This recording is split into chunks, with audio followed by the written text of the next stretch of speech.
अल्लाहुम्मा कुल्ले वलियकल हुज्जत इब्नुल हसन अलैहिस्सलाम सल्लल्लाहु अलैहि व अला आबाइहि फी हाज़िहि साअतम व फी कुल्लि साअ वलियम व हाफ़िज़म व काइदम व नासिरम व दलीला व इन हत्ता तुस्किनहु व ज़कतवन व तुमत्तिअहु फ़ीहा तवीला या रब मुहम्मदिन व आलि मुहम्मद सल्लि अला मुहम्मदिन व आलि मुहम्मद व अज्जिल फ़रजा आलि मुहम्मद या सय्यदती अदरिकनी या मौलती अदरिकनी बहक़ वल फ़ज़ल अब्बास अलैहिस्सलाम अल्लाहुम्मा सल्लि अला मुहम्मदिन व आलि मुहम्मद। बिस्मिल्लाहिर्रहमानिर्रहीम अल्हम्दुलिल्लाहि रब्बिल आलमीन अल्लाहुम्मा इय्याका नअबुदु व इय्याका नस्तईन अस्सलातु वस्सलाम बित्तहिय्यति वल इकराम अला अबाइल हुसैन वबनाइल हुसैन वजदाइल हुसैन व औलादिल हुसैन व असहाबिल हुसैन वलअनल्लाहु तआला अला अदाइल हुसैन अम्मा बअदु फ़क़द क़ाल हक़ सुब्हानहु तआला फ़ी किताबिहिल मजीद व फ़ुरक़ानिल हमीद व हुवा अस्दक़ुस सादिक़ीन व क़ौलुहुल हक़। बिस्मिल्लाहिर्रहमानिर्रहीम कुल्लु शैइन अहसनहु फ़ी इमाम मुबीन। इबादत में शमूलियत फरमाएं, दरूद सारे साहबान मिल के बाबा से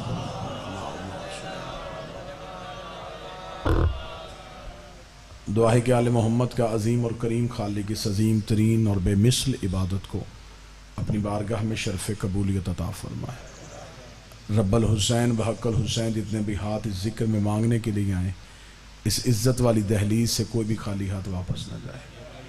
अल्लाह बानियान मजलिस के रिज़्क़, इज़्ज़त, सेहत और बख्त में इज़ाफ़ा फरमाए। हाज़रीन की जितनी भी जुमला हाजात हैं, मेरा करीम अल्लाह वाली खुरासान की इज़्ज़त के सदक़े से वो तमाम दुआएं मुस्तजाब फरमाए। मिल के दिल से आमीन कहिएगा। उस वक्त तक किसी अलीउन वलीउल्लाह पढ़ने वाले को मौत ना आए जब तक बादशाह हुसैन के नूरी महल की ज़ियारत नसीब न हो। हुज्जत दौरां ज़रूरत ज़माना वारिस खाना परवरदिगार रहबर मुअज़्ज़म वलीउल अस्र सरकार हुज्जत के ज़हूर में ताजील फरमा। दुआओं को कबूलियत तक पहुँचाएँ। सहारा दरूद करें और बुलंद आवाज़ से सल्लल्लाहु इजाज़त है गुफ्तगू शुरू की जा सके। सरकार वाजिबुल एहतराम काबिल सद एहतराम इज़्ज़त माब सरकार बाबा सैयद ज़रगाम शाह साहब का हुक्म था, उनके हुक्म की तमील हो गई। सैयदना लैन अब्बास शाह साहब की मौजूदगी में आप हजरात के चेहरों की ज़ियारत हो गई। अब जितनी देर तक मिंबर पे हूँ मैं कोशिश करूँगा मैं उसी बादशाह का तज़किरा करूँ जिसके नाम नामी से ये मजलिस मंसूब है। क्या कहने उस मालिक के, क्या कहने उस मौला के जिसका दादा अलीउल मुर्तज़ा है और वह खुद अलीउर रिज़ा है। ये मजलिस मंसूब है उस बादशाह के साथ जो मशहद में बैठ के कायनात को रोटी बांटता है। थोड़ा थोड़ा बोलते आइएगा ताकि अजनबियत का और तन्हाई का एहसास हो। क्या कहने उस मालिक के, क्या कहने उस करीम बादशाह के जो अपने ही दौर में मोहम्मद भी है और अपने ही दौर में अली भी है। वैसे तो बतूल के सारे बेटे मोहम्मद हैं और बतूल के सारे ही बेटे अली हैं। ये कभी मोहम्मद बन जाते हैं, कभी अली बन जाते हैं।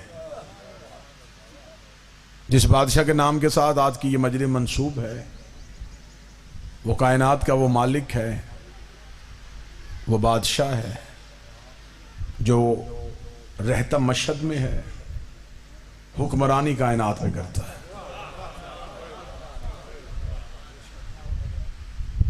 मासूम से पूछा गया था कि मौला आप में से कुछ नाम मोहम्मद हैं और कुछ अली हैं, ये वजह क्या है? इमाम ने फरमाया हमारे नाम उसकी सिफतों का इजहार है। वो जब चाहता है जिस जमाने में अपनी कोई सिफत जाहिर करना चाहे वो हम में से किसी एक को भेज देता है। वो चाहता है कि ज़माने को पता चले कि मेरी हमद कैसी है, वो मोहम्मद कर देता है। वो चाहता है कि ज़माने को पता चले कि मेरी अज़मत कैसी है, वो हम में से किसी को अली कर देता है। जब वो चाहता है उसकी मशीयत में आता है कि ज़माने के सामने मेरा हुस्न खुल के आए तो वो हम में से एक को हसन कर देता है। जब उसके जी में आ जाता है जमाना उसकी करीमी को देखा जी, बिस्मिल्लाह, वो उसमें से फिर एक हुसैन कर देता है। जब वो इबादत के तरीके सिखाना चाहता है फिर वो सजाद कर देता है। जब वो हिल मनवाना चाहता है फिर वो बाकर कर देता है। जब सदाकत दिखाना चाहता है फिर वो सादिक कर देता है। जब वो अपनी अता दिखाना चाहता है फिर एक काज़म भेज देता है। जब अपनी रजा जमाने में उतारना चाहता है फिर एक रजा भेज देता है। जब नकावत का मालिक दिखाना चाहता है फिर नकी भेजता है। जब तकावत का मालिक दिखाना भेजता है फिर तकी भेजता है। जब हैबत दिखानी चाहे फिर अस्करी भेजता है। इमाम फरमाते वो भी पर्दे में छुपा हुआ है और हम में भी एक पर्दे में छुपा हुआ है, इसलिए वो भी कायम है, ये भी कायम है। वो भी है और नजर नहीं आता, ये भी है और नजर नहीं आता। बाज बंदे एतराज करते हैं शियों का 12वां है तो नजर क्यों नहीं आता।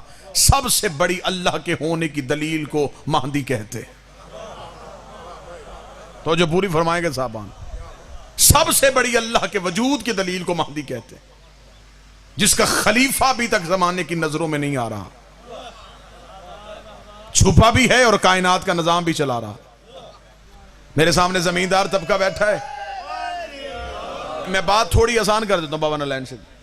वो यहां आ नहीं सकता था, तो जो पूरी फरमाएंगे सर, वो यहां नहीं आ सकता था, वो अल्लाह, वो यहां आ जाता वो ना रहता, हम वहां चले जाते हम ना रहते।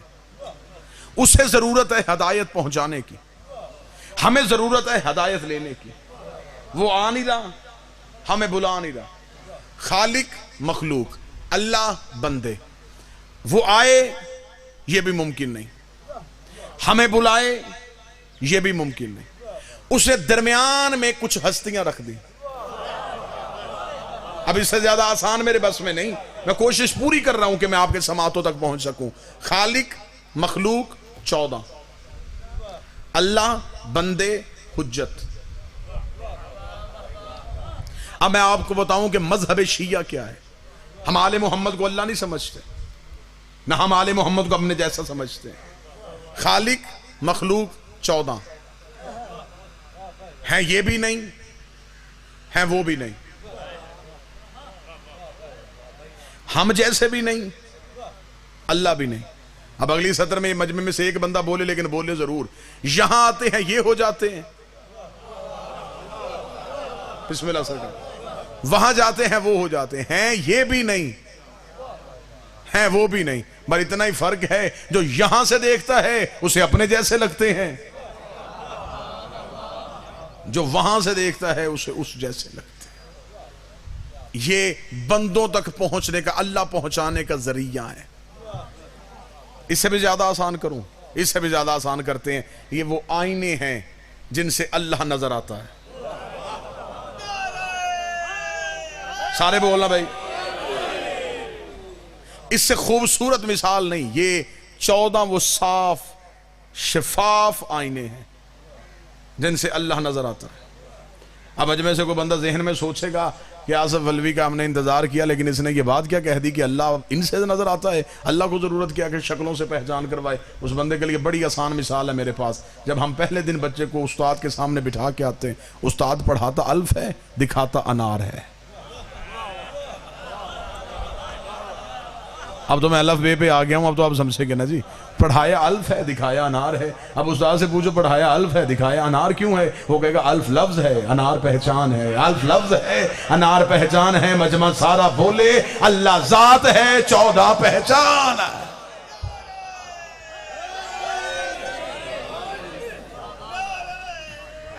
बिस्मिल्लाह सर, अल्लाह जात है यार, 14 पहचान। जिस बादशाह का आज तस्करा है, यह बादशाह भी उसकी तौहीद की पहचान है।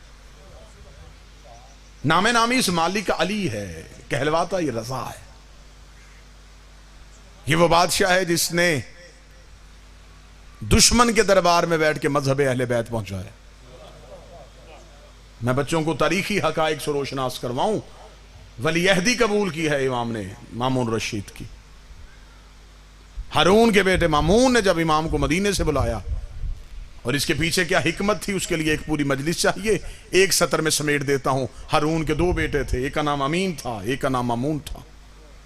अमीन की मां एक अजम की कनीज थी, मामून की मां का ताल्लुक अरब से था। हारून ने अपनी जिंदगी में अपने दोनों बेटों को अपनी जगीर तकसीम कर दी, अपनी सल्तनत तकसीम कर दी। अरब का मालिक मामून को बना दिया, अजम का मालिक अमीन को बना दिया। मामून ने अमीन को कत्ल कर दिया। दोनों भाइयों की हुकूमत के लिए लड़ाई हुई, और यही फर्क है खिलाफत और इमामत में। हुकूमत में और इमामत में यही फर्क है। हाकम के बेटे लड़ सकते हैं, इमाम के बेटे नहीं लड़ते।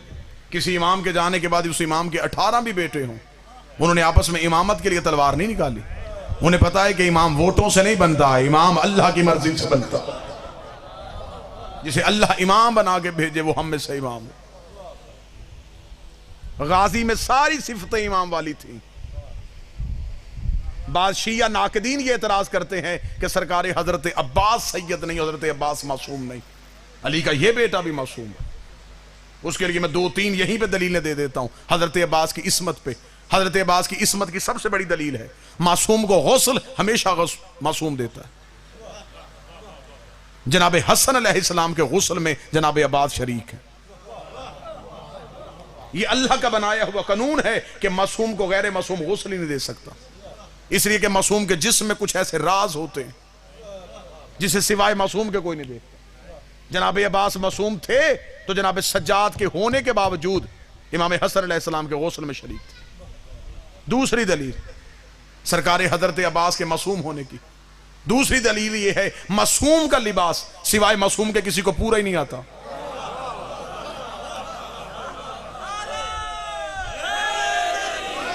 मासूम की कमीज, मासूम का कुर्ता हमेशा मासूम पहनेगा। लिबास मासूम को गैर मासूम जितनी भी कोशिश करे, साहबान तवज्जो पूरी फरमाइएगा, वो नहीं पहन सकता। यही वजह है कि मेरे अहले सुन्नत भाइयों की किताब शवाहिदुल तंजील में भी लिखा है और हजुल मुतालम में भी लिखा है। किताबें चाहो मैं मिंबर पे अहले सुन्नत भाइयों की ढेर करने के लिए तैयार। जब रसूल दुनिया से चले गए, रसूल के जाने के बाद रसूल के चचा हजरत अब्बास इब्ने अब्दुल मुत्तलब, रसूल के विसाल के बाद, रसूल के दुनिया छोड़ने के बाद, ये हजरत अली के घर है। तवज्जो पूरी साहबा। रसूल के चचा ने आके हजरत अली से कहा है, अली तेरे घर में नबी के कुछ तबर्रुकात पड़े हैं, जो चीजें रसूल इस्तेमाल करते थे वो आपके घर हैं। मौला अमीरुल मोमिनीन ने फरमाया, हाँ चचा वो मेरे घर है। जनाब अब्बास इब्ने मुत्तलब ने कहा कि क्योंकि मैं घर का बड़ा हूं, खानदान का बुजुर्ग मैं हूं, इस खानदान में मुझसे बड़ा बुजुर्ग कोई नहीं, लिहाजा मैं चाहता हूं ये चीजें मुझे दे दी जाए। अब आप तवज्जो फरमाएंगे तो मैं ये जुमला आपके सामने, ये जितने भी तबर्रुकात आपके घर पड़े हैं ये तबर्रुकात मुझे दे दें।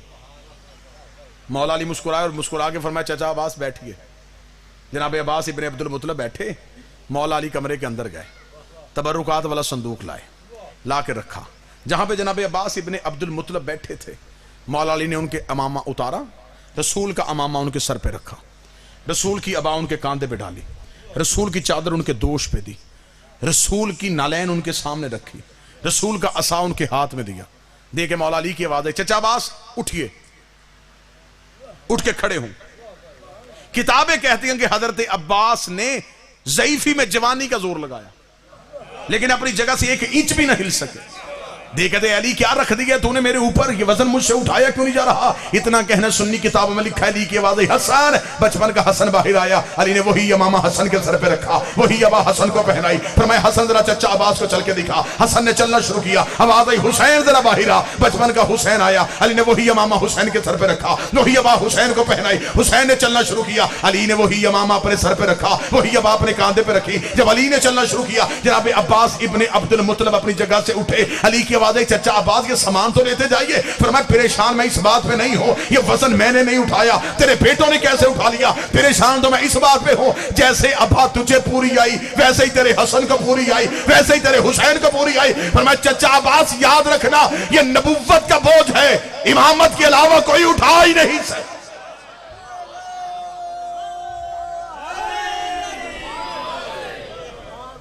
ये वज़न रिसालत है। यही वजह थी कि जब फतह मक्का पे अली के कदम रसूल के शानों पे आए। रसूल ने फरमाया, अली कहां तक पहुंचा। यहां पे अक्सर मिंबर से कहा जाता है कि मौला अली की आवाज आई कि मैं चाहूं तो अर्श को भी हाथ लगा दूं। नबी के कांधों पे बैठ के भी अर्श को हाथ लगे। अली जमीन पे भी पांव रखे तो अर्श तक चले जाता है। अली का जो जुमला तारीख में लिखा है वो जुमला आप तो को पहुंचाऊं और सीनों में ठंडक महसूस हो। अमीर अल मोमिनीन की आवाज आई रिसालत माप को कि मैं मौला बताऊं कि मैं कहां पहुंचा। फरमाए हैं अली बताओ कहां पहुंचे। फरमाए पांव रिसालत पे हैं, हाथ तौहीद पे है। चले मैं कलमा मुकम्मल कर देता हूं। फतह मक्का पे रसूल कलमे की तस्वीर दिखा रहे थे। ऊपर ला इलाहा इल्लल्लाह था, नीचे मोहम्मद रसूल अल्लाह था, दरमियान में अली वलीउल्लाह था। अल्लाह और मोहम्मद के दरमियानी वसीले को अली कहते। जनाब अब्बास के सैयद होने की और मासूम होने की दलील, अगली तवज्जो आप मेरी तरफ रखेंगे सामने। अगली दलील जनाब अब्बास की यह है कि अली ने सफीन में अपना कुर्ता अब्बास को पहनाया।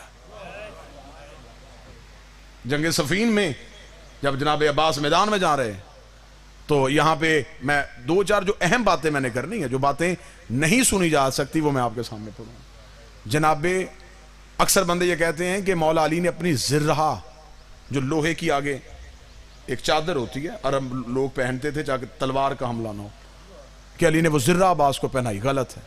जिंदगी में कभी अली और अली के बेटों ने मैदान में जिर्रा इस्तेमाल की नहीं। मौला अमीर अल मोमिनीन का खासा था, अली मैदान जंग में जिर्रा भी नहीं पहनते थे। अली तेज रफ्तार घोड़े में भी नहीं जाते थे। मामूली सा घोड़ा अली की सवारी होता था।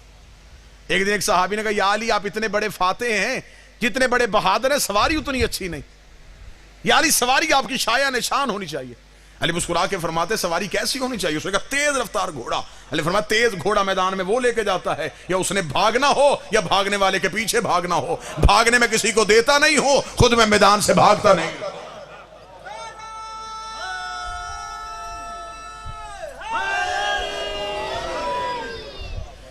लिहाजा ये भी मोहम्मद, ये भी अली, जिस बादशाह का तज़किरा है वो बादशाह अली इब्ने मूसा रज़ा है। तवज्जो मेरी तरफ कीजिए, बात ज़हन में है। मामून, अमीन, दो भाई।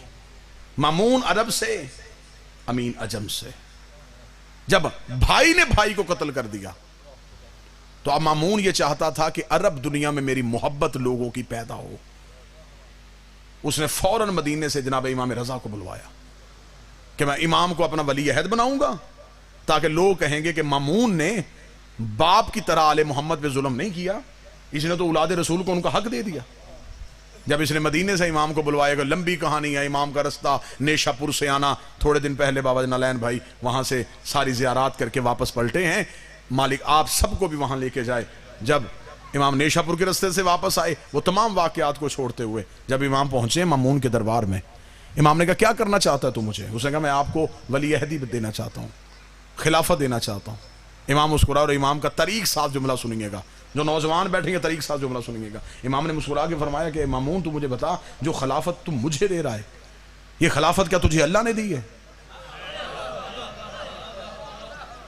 अगर तुझे अल्लाह ने दी है तो फिर अल्लाह की दी हुई चीज तू अल्लाह की मर्जी के बगैर मुझे क्यों दे रहा है? और अगर ये खिलाफत तुझे अल्लाह ने नहीं दी और तू खुद दे रहा है तो फिर मैं वो चीज लूं ही क्यों जो अल्लाह ने दी ही नहीं है? उसने कहा नहीं मौला, मैं चाहता हूं कि आप दरबार में बैठे लोगों को मजहब मचाएं। इमाम ने फरमाया फिर हमारी शर्त है, हुकूमत के मामलात में हम नहीं बोलेंगे, मजहब के मामलात में तुम नहीं बोलोगे। मैं कोशिश कर रहा हूं कि मैं गुफ्तगू का मरकज इमाम रजा रखूं, मैं बच्चों तक हिस्ट्री पहुंचाऊं इस बादशाह की। इमाम ने फरमाया हुकूमत जाने तुम जानो, हुकूमत के मामलात में हम नहीं बोलेंगे, मजहब के मामले में तुम नहीं बोलोगे। हम लोगों को बताएंगे असल शरीयत किसे कहते हैं।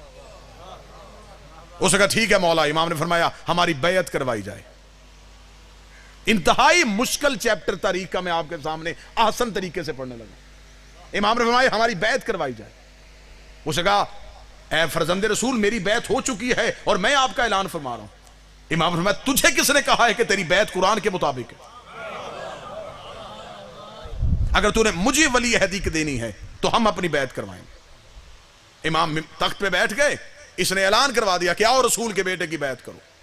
लोग आने शुरू हुए। इमाम ने अपना हाथ यूं बुलंद कर लिया, मामून ने कहा कि ए फरजंद रसूल, ए अली रजा, आप बैत नहीं करवाना चाहते? फरमाया करवाना चाहता हूं। तो फिर आपने अपना हाथ बुलंद क्यों किया? ऐसे करें। इमाम ने फरमाया ये बैत का तरीका रसूल का नहीं। मासूम किसी के आगे हाथ नहीं फैलाता। अगर बैत का तरीका, मौजू पसंद है सरकार या नहीं पसंद? मौला ने फरमाया अगर बैत का तरीका यह होगा तो इसका मतलब जो बैत करेगा वो हाथ ऊपर रखेगा, और मासूम के हाथ के ऊपर अगर कोई हाथ आ जाए तो यह कुरान की नफी है, क्योंकि अल्लाह कहता है यदुल्लाहु फौका बिअयदिहिम, इनके हाथों पे तेरा हाथ नहीं, इनके हाथों पे अल्लाह का हाथ है। उसने कहा फिर बैत कैसे होगी? इमाम ने फरमाया ये बैत करने का तरीका सकीफे से शुरू हुआ था। सबसे पहली इस्लाम की गलत बैत सकीफे में हुई थी, हाथ फैला के। आज भी हमारे यहां जिसे जमहूरियत कहा जाता है यह सकीफे की किस्म है। आज भी आपके दरवाजे पे जो वोट मांगने आता है वो ऐसे आता है, और आज भी हमारे घरों की छत पे जो अलम लगा है उस पे पंजा ऐसे है।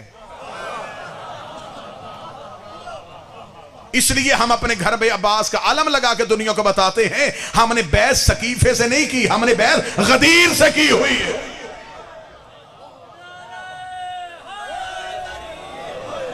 बिस्मिल्लाह से रिसालते माब ने दरूद सारे हजरात मिलकर बुलंद आवाज से पढ़िएगा, अल्लाहुम्मा सल्ली अला, फिर भी बुलंद आवाज से सलात पढ़े। बिस्मिल्लाह से। सैयदादा आलम दीन तशरीफ ले आए, मेरा मालिक रिज़्क़ इल्म में इजाफा फरमाए। अल्लाहु अकबर। या रसूल अल्लाह, या अली मुश्किल तो जो पूरी साहबान से मौजू पसंद है या नहीं है? इमाम ने फरमाया हम बैत ऐसे नहीं, ऐसे हुक्मरानों का तरीका है बैत करवाने का, हमारे यहां बैत ऐसे नहीं होती, हमारे यहां बैत का तरीका ये है। अगली बात पढ़े लिखे अहबाब के लिए बड़ी लुत्फ लेने वाली है। इमाम ने यूं बैत करवानी शुरू की, लोग आने शुरू हो गए। अब रसूल ने जो बैत का तरीका मुसलमानों को बताया था वो ये दिया था कि जो भी बैत करने आएगा मासूम के हाथ पे, वो छोटी उंगली से बैत शुरू करेगा, अंगूठे पे खत्म करेगा। क्योंकि बैत में 5 चीजें दी जाती हैं, 5 चीजें ली जाती हैं, जान, रिज्क, इज्जत, माल, औलाद। ये मासूम के जिम्मे। मासूम से बदले में बख्शिश, जन्नत, बरज़ख, काब्र, अमाल, ये सब मासूम से जिम्मेदारी ली जाती है। अब इमाम ने बैत करवानी शुरू की और अब जो आ रहा है वो हाथ पे हाथ रख रहा है। इमाम मुस्कुराते जा रहे हैं। शाम के वक्त एक इब्रानी नौजवान आया, उसने यहां से बैत शुरू की। इमाम ने मुस्कुरा कहा पहली बैत अब हुई है।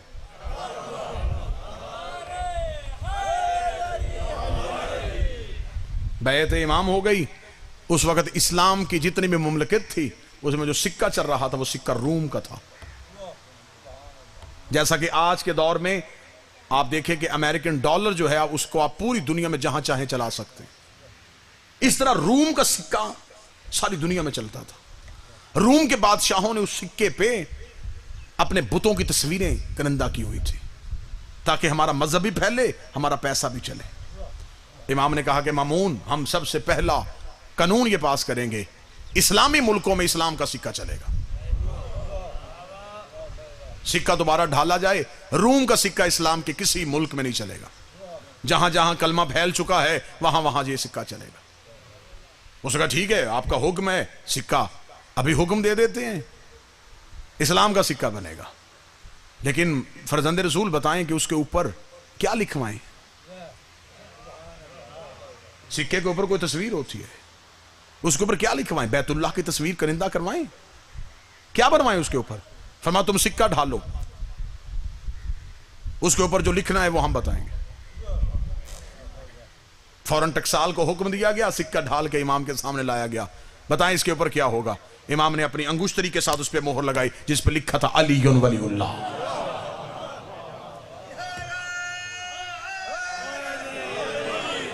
पूरी दुनिया में सिक्का चलेगा तो अलीयुन वलीउल्लाह का चलेगा।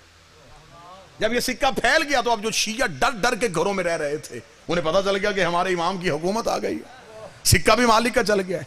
अब जब किसी शिया को, क्योंकि उन्हें पता था थोड़े दिन तक ये सिक्का चलना है, फिर उसके बाद रवाज खत्म हो जाएगा, दुश्मन जमाना है। मामून के अंदर तो बुग़्ज़ आले मोहम्मद है ना, इसने इमाम के कहने पे ये सिक्का चला तो दिया है, लेकिन अभी ये सिक्का बंद भी हो जाएगा, फिर उसके बाद ये कहीं से ना मिलेगा, ये नायाब हो जाएगा। जिस शिया के पास वो सिक्का आता वो उसे कपड़े में लपेटता, अपने बाजू पे बांध के कहता आज से इमाम ज़ामन है।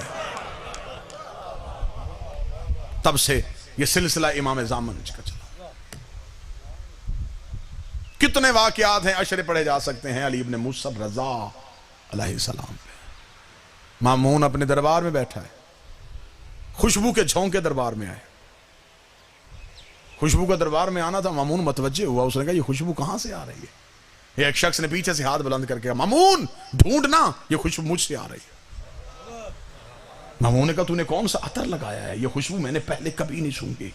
उसने कहा ना कोई अतर लगाया है, ना मेरे पास कोई फूल है। फिर उसने कहा खुशबू किसकी है, उसने कहा मेरे पास रसूल के सर के बाल है, नस्ल दर नस्ल हमारे पास चले आ रहे हैं, ये बाल मेरे पास हैं। अब गुर्बत आ गई है, चाहता था कि बालों को बेचूं, ये बाल लेके तेरे दरबार में आ गया, अगर तू चाहे तो मैं ये बाल बेच सकता हूं। तवज्जो पूरी साहब। मामून ने कहा क्या लेगा बालों का, उसने कहा एक बाल 1,00,000 दिनार का।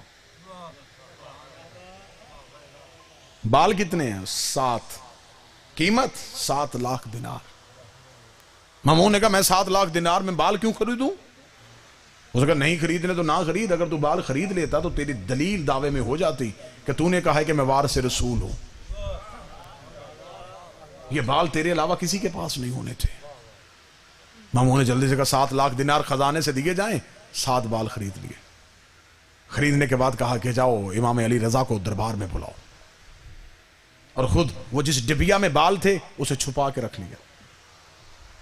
अगला लफ्ज, अगला जुमला सीनों में ठंडक महसूस करे तो चेहरों में विलायत की चमक नजर आनी चाहिए।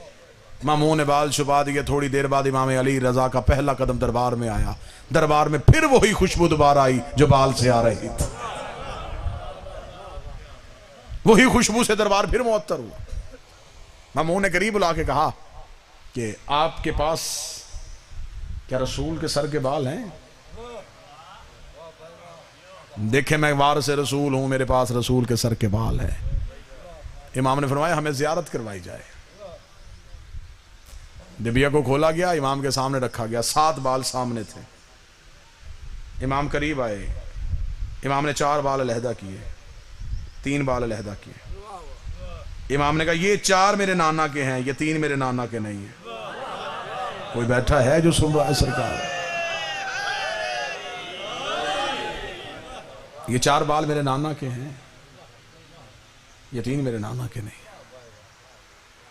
मामून करीब आया और करीब आके देखा, देख के कहने लगा मौला सवाल कर सकता हूं, पूछ। मौला इनकी रंगत एक जैसी है, दिखने में एक जैसे नजर आ रहे हैं, आपको कैसे पता चला कि 4 आपके नाना की, ये 3 नहीं। मौला ने फरमाया आग रोशन की जाए। आग रोशन की गई। इमाम ने कहा 3 बाल आग में फेंके जाए जो मैंने लहदा किए। 3 आग में गए, तीनों ही जल गए। मैं मजलिस भी पढ़ रहा हूं, मजा भी ले रहा हूं। 3 गए, तीनों ही जल गए। थोड़ी देर बाद 4 बालों का आग में आना था, आग रोशन से गुलजार हो गई, ऐसे जैसे इब्राहिम पे ठंडी हुई थी। आग का बिल्कुल ठंडा होना था। मामून के चेहरे की रंगत तब्दील हुई। देखे इमाम अली रजा से कहता है नजर तो एक जैसे आ रहे थे, आपको कैसे पता चला था। इमाम मुस्कुरा के फरमाते बस तुम्हें यही समझाना चाहता था, तुम्हारी समझ में नबी का बाल नहीं आया, तुम्हारी समझ में नबी की आल कैसे आ सकती।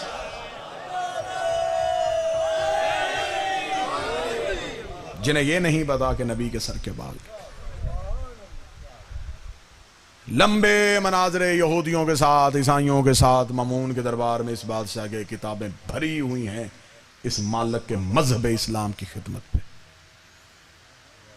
जब बैत हो चुकी तो मामून ने अपने जितने भी मुल्कों के गवर्नर थे वो सारे खाने पे बुलाए। तो जो है साहबान को बस ये आखिरी फ़ज़ाइल का नुक्ता, और यहीं पे वाजिबुल एहतराम को मिंबर दूं। जितने गवर्नर थे उनको बुलवाया, बुलवा के मामून ने 202 नशिस्तों का बंदोबस्त करवाया। 100 गवर्नर इधर बैठ गए, 100 इधर बैठ गए। एक कुर्सी अपनी लगवाई, एक इमाम रजा की लगवाई। फिर जमला समझिए, 100 गवर्नर इन कुर्सियों पे बैठे हैं, 100 इधर कुर्सियों पे बैठे। मामून, इमाम रजा, हर गवर्नर के पीछे एक हबशी गुलाम जो पंखे से हवा दे रहा है। 200 गवर्नर, 200 हबशी गुलाम, मामून, इमाम रजा। दस्तरखान लग गया, खाना सज चुका। गवर्नरों को इंतजार है मामून शुरू करे तो हम शुरू करें, मामून को इंतजार है कि इमाम शुरू करें तो मैं शुरू करूं। खाना लगा हुआ है और खाने की तरफ हाथ नहीं उठ रहा, इसे कहते हैं ताकत इमाम।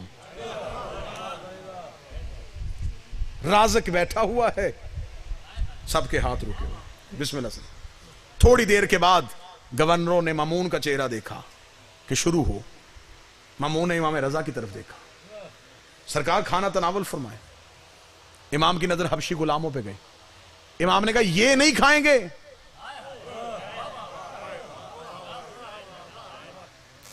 सतरे सुनिएगा सिर्फ मालिक की, सोने के कलम से लिखे जाने वाले। इमाम ने कहा मामून क्या ये खाना नहीं खाएंगे? उसने करीब आके कहा मौला ये गुलाम है। इमाम ने मुस्कुरा के फरमाया क्या तू आजाद है? क्या तू किसी का गुलाम नहीं? मामून ने कहा गुलाम तो मैं भी हूं। फरमाया अगर वो गुलाम नहीं खा रहे फिर तू कैसे खा रहा है? उसने कहा मौला ये बाद में खा लेंगे। फरमाया फिर तुम गवर्नरों के साथ खाओ, हम इनके साथ खाएंगे। तुम्हें गदीर वाला खुतबा भूल गया? गरीब को अमीर पे, अमीर को गरीब पे, गोरे को काले पे, काले को गोरे पे कोई फजीलत नहीं है। इतना जुमला कह के इमाम ने फरमाया जब तुम्हें गदीर का खुतबा ही याद नहीं है फिर तुम्हें हमारे दादे अली की विलायत कैसे याद हो?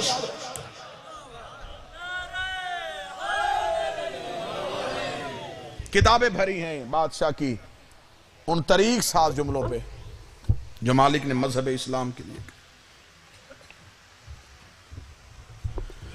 मशहद में बैठा है और पूरा ईरान उसका मकरूज है। जो जाहिर बैठे ये गवाही देंगे, पूरा ईरान मकरूज है हमारे मालिक। ईरान के खजाने से जब दौलत खत्म होती है इमाम के खजाने से बतौर कर्ज लेते हैं। पूरी दुनिया ने बाइकआउट कर दिया, ईरान खुल के रोटी खा रहा है तो सिर्फ रजा की मजावरी के सदके से। इतना बड़ा बादशाह हो के लकब गरीबुल गुरबा है।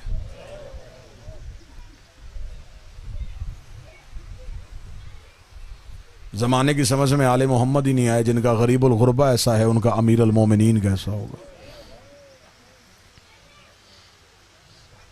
अज़ादार बैठे हैं, मेरा मालिक ये मोहब्बत हमेशा सलामत रखे।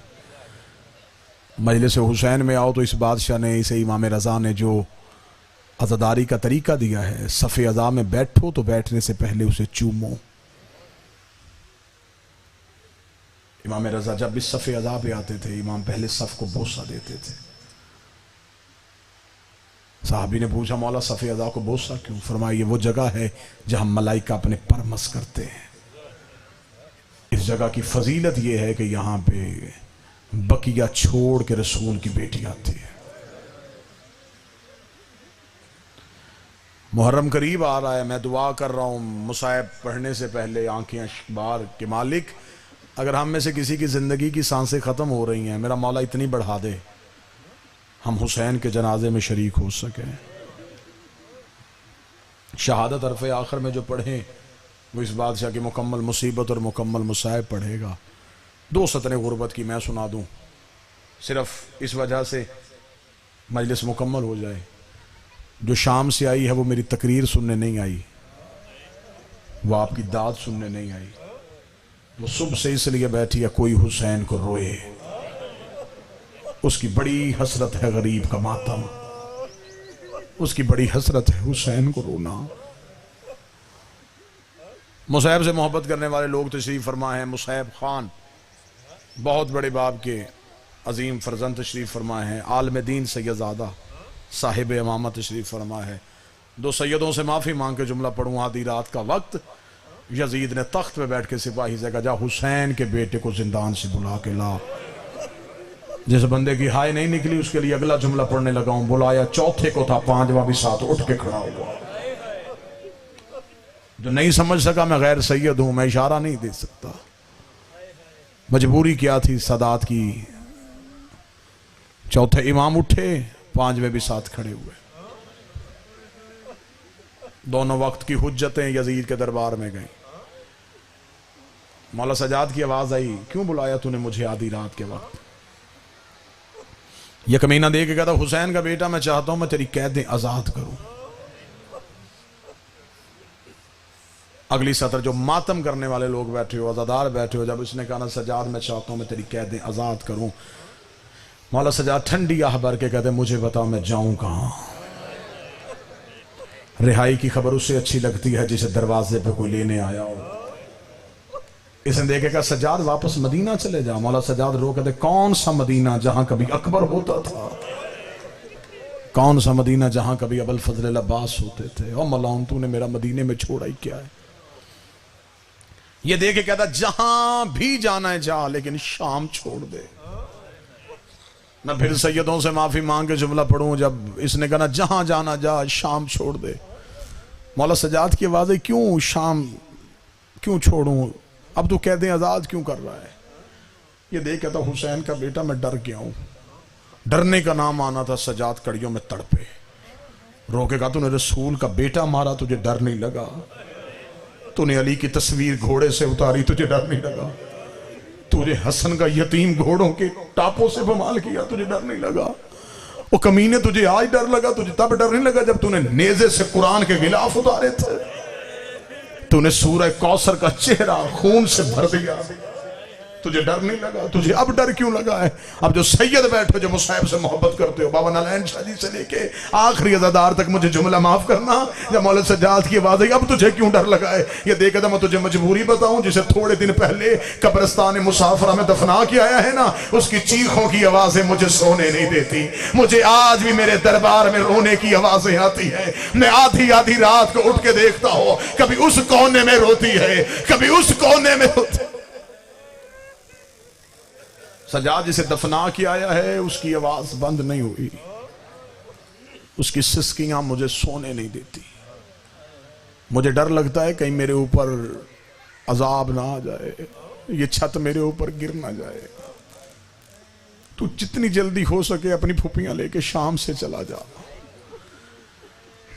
मौला सजाद रो के कहते, अगर तूने कैदें आजाद करनी है तो फिर फैसला मैंने नहीं करना, फैसला उसने करना है जो जिंदान में बैठी है। मैं बड़ी मोहब्बत से पढ़ रहा हूँ, बड़ी मोहब्बत से आप सुन रहे हैं। रूहानियत है मजलिस में, हर आंख रो रही है, हर बंदा मुसैब के लिए तड़प रहा है। क्यों? हुसैन का बेटा, तू इमाम नहीं, फैसला तू नहीं करेगा? मौला सजाद की आवाज आई, मैं बेटा हो के वारस नहीं, वो बहन हो के वारस है। मैं इमाम हो के शरीकतुल हुसैन नहीं, शरीकतुल हुसैन वो है। फैसला वो करेगी जो जिंदान में है, जो अदब के साथ मुसीबत सुनने के आदी हो। आधी रात के वक्त सैयदुल साजिदीन दोबारा कैद खाने में आए। रेत के मुसल्ले पे बैठी थी अली की नमाजी बेटी, मां के पांव के तलवों पे हाथ रख के कहा, अम्मा यजीद कैद आजाद कर रहा है। अली की बेटी रब ने जख्मी सर उठा के रो के कहती है, सजाद इससे पूछ शाम की औरतें थक गई हैं क्या? शाम में पत्थर खत्म हो गए? इन्हें कहा नहीं, अली की बेटी तब तक शाम नहीं छोड़ेगी जब तक शाम के पत्थरों से आवाज ना आए, हुसैन नमाजी था। अम्मा वो कहते आजाद कर रहा है, वो कहता है सकीना के रोने की आवाजें आती। बीबी रो के कहती, सजाद इसके बाप से मेरे भाई ने शर्तें मनवाई, तू इससे मनवा, ताकि मौरख लिखे कि अली की बेटी फातिह शाम बन के गई है। इसने रहम करके नहीं हमें आजाद किया, हमने शर्तें मनवाई हैं तो शाम छोड़ा है। इसे पता चले कि हमने जंग जीती है। अम्मा फिर क्या शर्तें? बीबी कहती शोहदा के सर चाहिए, लुटा हुआ करबला का माल चाहिए, सवारी के लिए 3 ऊंट चाहिए, बशीर इब्न जज़लम नामी शख्स मुहारी चाहिए। सजाद इससे आखिरी शर्त मनवा, शाम में मुझे खाली घर चाहिए। मौला सजाद रो कहते अम्मा जब रहना नहीं फिर घर क्या करना है? रो कहती से क्या एक घर खाली करवा के दे, मैंने गरीब की मजलिस करवानी है। और सजाद मेरी सफ भाइयों की मारी गई, मुझे रोने किसी ने नहीं दिया। इसे कहे शाम की औरतों का मजमा इकट्ठा करे, अली की बेटी मजलिस पढ़े। जो पत्थर मारती रही हैं उनके सामने मैं बताऊं मेरा बागी नहीं, मेरा नमाजी मारा गया था। इन्हें मैं बताऊं मेरा अकबर कितना खूबसूरत था। इन्हें मैं बताऊं मेरे कासम की जवानी कैसी थी। मैं एक मजलिस करवाऊंगी, सजाद उसी मजलिस का सदका फिर दुनिया में नगर नगर मजलिसें होंगी। सजाद पहली मजलिस मैं करवाना चाहती हूँ। पहली मजलिस, पहली अज़ादारी की बुनियाद मैं शाम में रख के जाऊंगी। यही वजह है जो ज़ियारात करके आए हैं। करबला मदफन है हुसैन का, लेकिन करबला में वो गिरिया नहीं जो शाम में अली की बेटी के हरम में है। अज़ादारी की बुनियाद रखी सैयदा ने शाम में, बस आखिरी सत्रें मुसीबत खत्म। मौला सज्जाद जिंदान में आए, जिंदान से निकल के दरबार में आवाज आई, कमीने मेरी माँ की शर्तें। उसने कहा कौन सी? शोहदा का सर। इसने कहा देता हूँ। मौला की आवाज आई, बशीर इब्न जज़लम मुहारी। इसने कहा फौरन देता हूँ। 3 ऊंट। इसने कहा भी देता हूँ। मौला सजाद की आवाज़ आई, शाम का एक घर खाली चाहिए। इसने कहा करवा दूंगा। मौला सजाद की आखिर में आवाज़ आई, मेरी माँ की शर्त है, करबला का लुटा हुआ माल चाहिए। अब मेरी मजबूरी बन गई, कोई सैयद बैठा मुझे सतर माफ करे। इतना जुमला कहना ये कमीना दे कहता हर शर्त मंजूर है, ये मंजूर नहीं है। आवाज़ आई, ये क्यों नहीं मंजूर? ये दे के कहता है हुसैन का बेटा मेरी मजबूरी है। 36 मुल्कों की फौज ने लूटा है ज़ैनब का खैमा, जिसके हाथ जो आया वो लेके चला गया। अब मैं कहां से वो सिपाही तलाश करूं? हुसैन के बेटे की आवाज़ आई, कुछ और दे ना दे, कुरान के खिलाफ मुझे वापस कर, मेरी माओ की चादरें मुझे वापस कर। मैं चादरें ले जाके करबला में सीधा अब्बास की कब्र पे रखूंगा, रो के कहूंगा उठ चचा गाजी, देख मैं चादर बचा के आ गया। अला लानतुल्लाह अलैकुम व ज़ालिमीन व सय्यिद।